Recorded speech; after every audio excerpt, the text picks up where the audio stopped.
రైతులు ముఖ్యంగా మంచి విత్తనాన్ని ఎన్నుకోవాలి. మంచి విత్తనాన్ని ఎన్నుకొని అది నాణ్యత పరిశీలించాలి. అంటే అది మంచి విత్తనమా చూసుకోవాలి. నాణ్యతను గమనించాలంటే మనం ముందుగా తెచ్చుకున్న విత్తనాల నాణ్యతను జెర్మినేషన్ పర్సెంటేజ్ చూసుకోవాలి.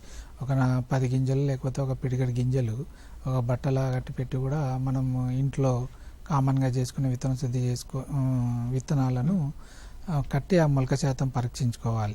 మంచిగా విత్తనాలు మొలక శాతం మంచిగా వచ్చిందంటే దాంట్లో కూడా మనకు కొన్నిసార్లు ఏమవుతుందంటే ఇంట్లోనే అట్లా పెట్టడం వల్ల కూడా బట్టలు కట్టడం వల్ల కూడా మనకి ఎక్కువగా బూజు తెగులు అట్లా వస్తుంటుంది.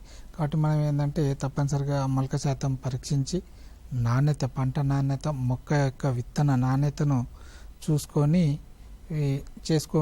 మనం విత్తన శుద్ధి చేసుకున్నట్లయితే మనకు ముఖ్యంగా ఈ శిలీంధ్ర ఎంతసేపులో ఉన్నా మనం ఏంటంటే విత్తన శుద్ధి చేసుకున్నట్లయితే ఖర్చు తగ్గుతుంది. మెయిన్గా ఖర్చు తగ్గుతుంది.